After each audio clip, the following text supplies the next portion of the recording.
happen if the grass in the savannah decrease? What's going to happen to Mr. Lion? Daniel, I like how you're waving your hand. You can go for it. Okay, alright, so that's like the populations before it, like whatever the lion eats with. Is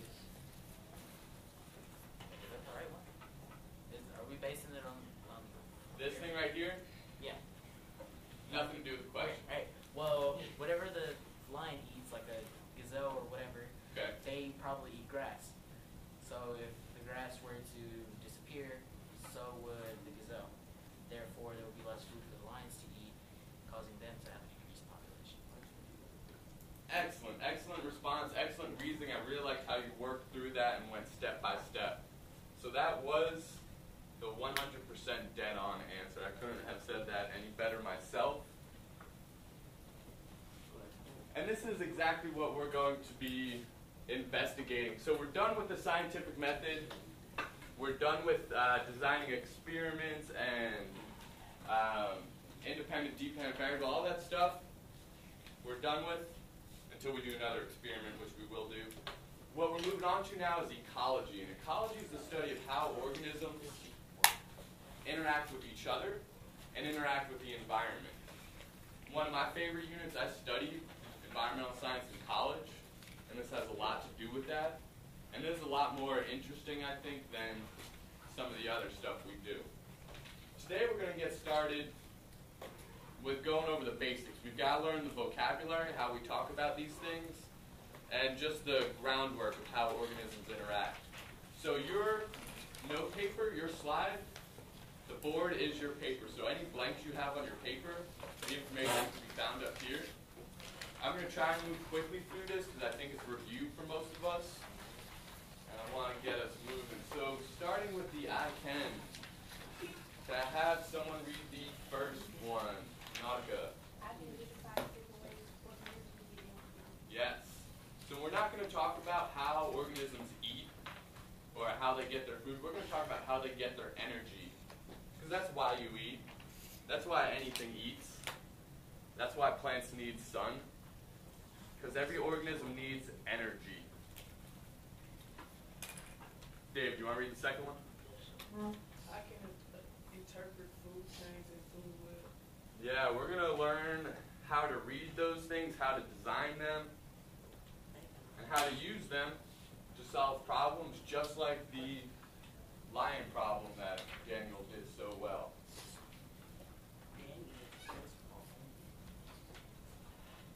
Third one, Orlando, why don't you read it? I can predict the effect of changes in the environment and on population size. Yeah, so we're going to talk about if you change something in the environment around us, how's that going to affect any population that is in that environment?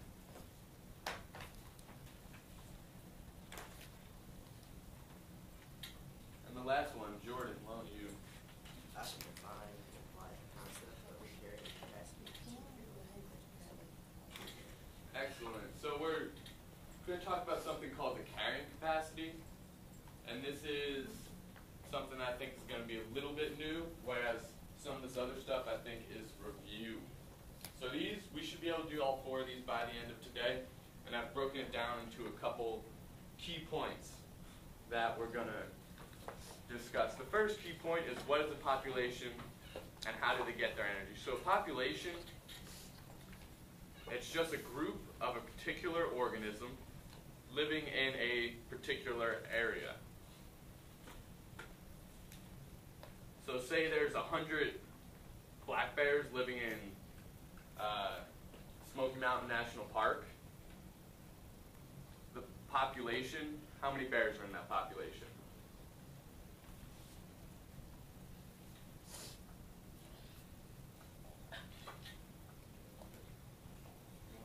Yeah, just 100. Are there more black bears in the United States? Yeah, there's a lot more. But we're only talking about a specific environment. So in the forest or in this particular lake, those would all be environments where you'd have a population. And then we've got producers, consumers, decomposers. These are words we use to describe organisms based on how they get their energy. So producers make their own food. They produce their own food. They take energy from where? The sun. Excellent. And they make their own food. We also call these autotrophs. Autotrophs make their own food. These words mean exactly the same thing, producers and autotrophs. Consumers, we are consumers, we've got to consume things. And we also call them heterotrophs. And the last one, decomposers, breaking down dead things. So the mushroom is the classic example, but also bacteria. Bacteria are really important for breaking down dead living things.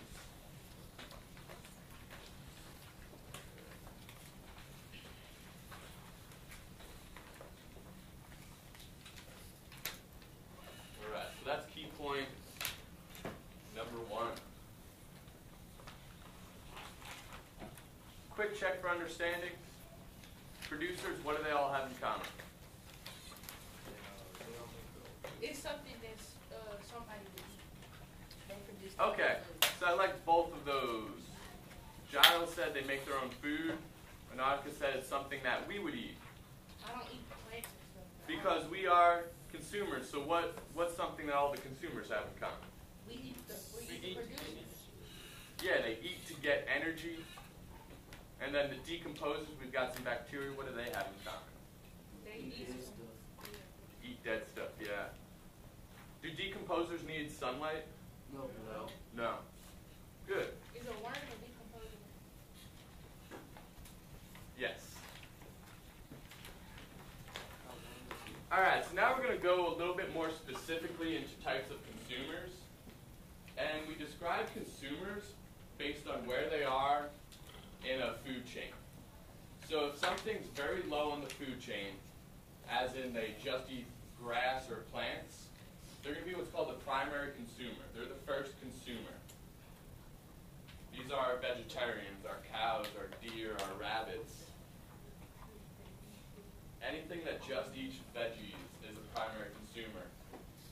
Then the secondary consumer are the animals that eat the primary consumers. So let's say if a rabbit is a primary consumer because it's eating grass, the secondary consumer would be this shrew, maybe?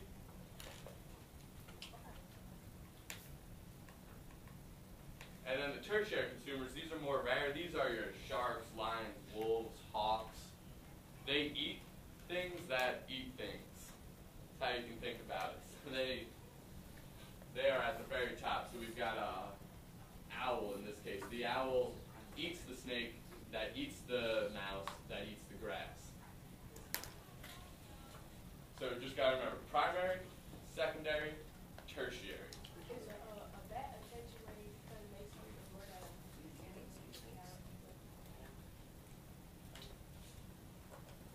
You know, that's a very interesting question. So they don't actually eat, they just suck the blood. What do we call that when an organism... No. They're in the same group as leeches, mosquitoes, parasites. So that's a parasite. I don't think we could actually call it a consumer, but that's a very interesting question. I like that. What would be the intertemporary consumers too? So that's an excellent question too. Humans can be secondary or tertiary depending on what you're eating. We eat chicken and cow. So if you're eating a cow, what consumer are you? Tertiary. Secondary, because the cow eats what? Oh, grass. Grass. Wait, but that one says that it's a primary consumer. The cow's the lion. Yeah, so say you as a human. my bad. I thought you Yeah. said cow. But say you as a human are eating a fish that eats other fish. There would be a tertiary.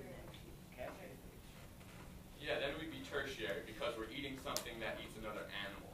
Oh. It's called tertiary. Tertiary. Tertiary just means third. tertiary, third. Alright, so now we're going to talk about how we connect these organisms. So we make this thing called a food web that I'm sure we've all seen before.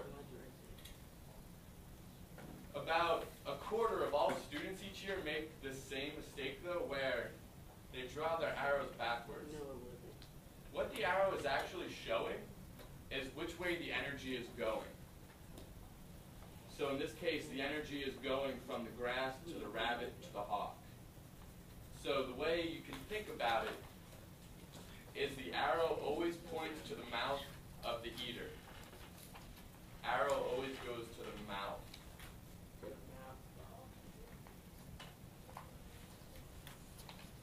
Alright, trick question. Where does the hawk get its energy from? The snake, the rabbit, and the mouse, and the grasshopper, and the lizard. Where does it originally get its energy from? The rabbit. The grass. The mouse. No. Where does the grass originally get its energy from? Sun. Yeah. So one key point to keep in mind, all the energy in any food web starts from the sun. That's not on here, but the sun gives energy to the grass, gives it to the rabbit, gives it to the hawk. Good. Alright, so how do changes in the environment affect population size? Could be a couple different ways. So resources are just anything that an animal needs. So food, habitat, living space, materials. If you're like a bird and you're making a nest, you need to have a certain type of tree. Anything that increases resources is going to increase population size. So oftentimes when we see like a population explosion, it's because the resources have also exploded. There's a ton more resources, the population is going to grow.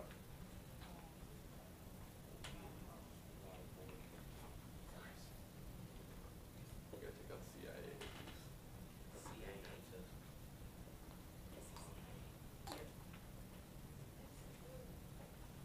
And there's two general rules. When prey decreases, whatever is eating that prey, the predator, is also going to decrease. And then when the predators decrease, prey is going to increase. There's less stuff eating the prey then. And I'm going to show you an awesome trick to always get this right every single time.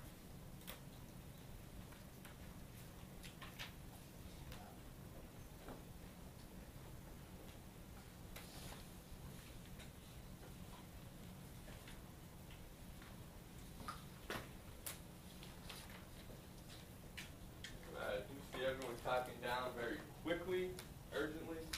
Give you a class point. You are at 23. Are we in the lead? You are in the lead. Okay.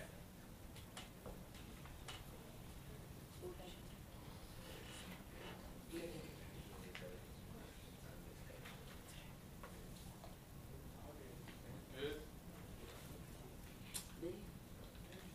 Okay, so how do we solve these food web problems?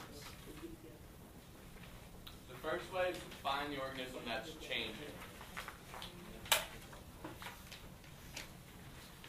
So say the number of rabbits is increasing. So we find rabbits in our food web. And then say we want to know how it's going to change the amount of foxes. We figure out what path it is. And then if the predator changes first, so let's say rabbits are increasing, and rabbits are the predator of carrots. If rabbits increase first, the number of carrots is going to decrease. So it's the opposite. But if prey is changed first, so say the carrots increase, the predator will change the same way. So there will be more food for the rabbit, there will be more rabbits. And more food rabbits in the population. Yeah, so this makes logical sense. You just got to think about it as if there's more food, there's going to be more of whatever animal it is. Less food, less animals.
Question number 1. Algae is the main resource in this ecosystem. What would happen to the rest of the food chain if the algae were to increase?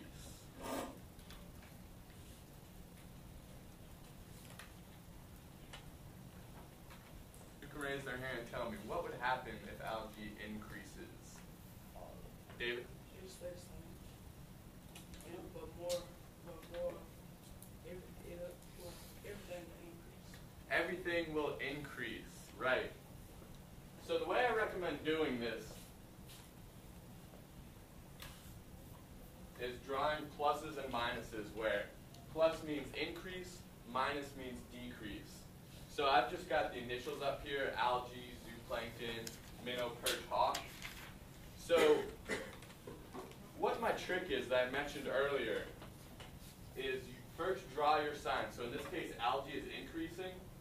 Then everything above it on the food chain is going to do the same thing. So everything will be positive. What about number 2? What will happen to the hawk population if the algae were to decrease? Jordan? The hawk would decrease. The hawk would decrease. Why would it decrease? Because if the algae decreases, that means so would the zooplankton, and so would the minnow, the perch, and so on. Yeah, so same thing. We draw our negative sign, and then all the way down the line, everything's going to be negative. So that's the first part of the trick. Everything going down the food chain is the same. But let's say minnow increase. Positive. So everything down the food chain is going to be... So say we have more minnows. The zooplankton and the algae, the zooplankton will increase. The algae, decrease. The algae will increase, and the perch So, will also increase. I heard a couple people mention some things. I need just one person. Nathan? The zooplankton would decrease, Zooplankton would decrease. but the perch and the hawk would increase. But then later down on the line, along the line, they would start decreasing because there wouldn't be enough zooplankton or algae. The algae will. So you're thinking into it a lot. I like that. We're just going to look at it just like immediately at one point in time. What about algae? If we have more minnows, less zooplankton, Then you have more more algae. algae. So this is the rule right here. Move it up, you're going to have the same sign. So it's positive, so everything down the food chain is positive. Moving the other way, it alternates. It goes from plus to minus to plus to minus to plus all the way down the line. Does that make sense? Let's do one more. Let's say what are these? The perch decrease. Perch decrease. What's going to happen to the hawk? The hawk will increase. No, decrease. Decrease. We keep it the same, right? Then minnows, They would decrease. No, increase. increase, That would increase. No, decrease, increase. This is super easy once you memorize this trick, where when you're moving down the food chain, it stays the same. Going backwards, it alternates. Okay, so this is just one way to always get these questions right. Does that make sense? Anyone have questions about how we're doing this? We're going to get some more practice in a moment. All right. Question on the board. What would most likely happen if the lemming population significantly decreased? I'm going to give you a minute to work on this one with your table partners.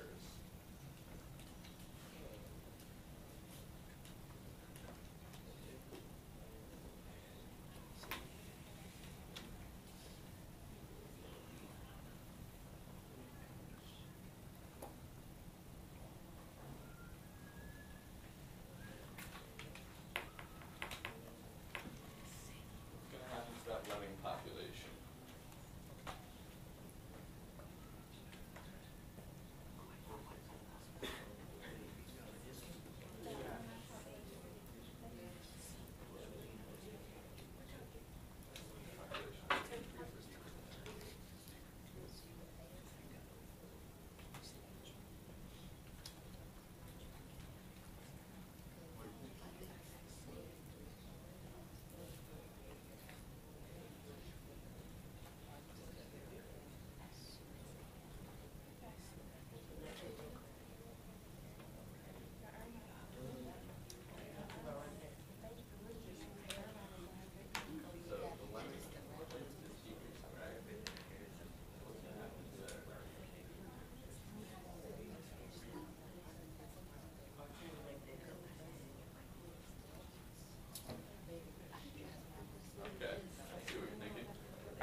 raise their hand and tell me what is going to happen?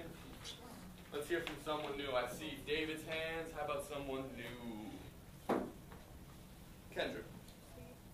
C. Why is it C? I thought it could be D2, but the little E thingy is closer to the land, and it won't have as much fluidity. Excellent. You hit all the major points right there. So we're having less lemming, so we're going to have less ermine. So we're going to have less of all of these, right? Because we're moving up, which means the sign stays the same. But which one's going to be more affected, the ermine or the Arctic fox? The iron The ermine, just because it's closer in relationship. and the Arctic fox is like at the grade of the hill. Exactly. It's got other things that it could eat. Great answer, Kendra. All right, one more. Let's take another minute. Try and do this one with your partner. Don't be afraid to draw the pluses and minuses on your food chain right here. It should be on your paper.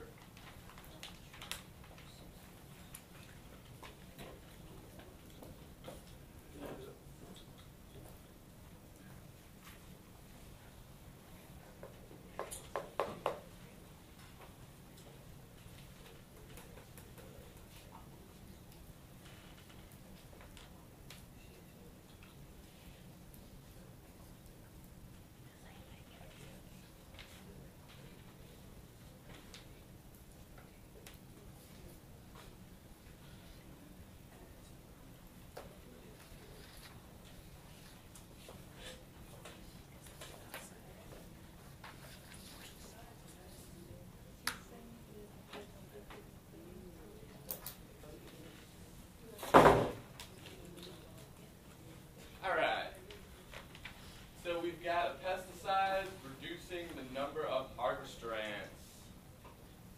Sean, what do you think is going to happen? An increase in supply, that's just an decrease in horn leaf. Excellent. How'd you do that? I drew the minus sign, harvester ants, Okay, minus sign right here. then horn lizard, snakes, and mice, and an increase. So what was next? We've got a minus above harvester ant. Yeah, And so everything this way is going to be what? minus. It's also going to be minus, minus, minus. But if we're going backwards, we've got to alternate. So this is going to be a plus. I can two markers, so that's a plus. Good. I feel like we're getting this. All right. So we're going to move on to carrying capacity now. So in an environment, there's a certain amount of stuff. And there's a certain amount of stuff that animals need. And that stuff we call resources. And so if there's this amount of resources in this environment, only a certain number of individuals can live there because they need more resources and they're not there. So, for example, with the black bears in the Smoky Mountain National Park, if there's 100 bears there, that means there's enough resources for 100 bears. So the carrying capacity, there's enough resources, there's enough food and space for those 100 bears.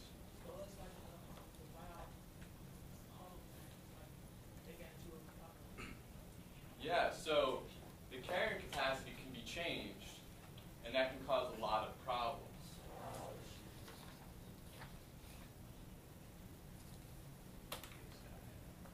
So one of the main ways that carrying capacity is changed by humans is we'll try and hunt the predators. So let's say we kill all the wolves.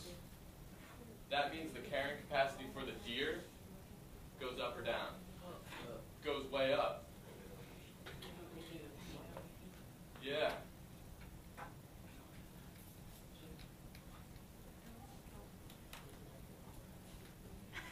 And there's also a lot of controversy over the human carrying capacity on planet Earth. A lot of people think right now there's more people than can sustainably live on planet Earth. We're using up too many resources, so we're not going to be able to support this high of a carrying capacity for very long.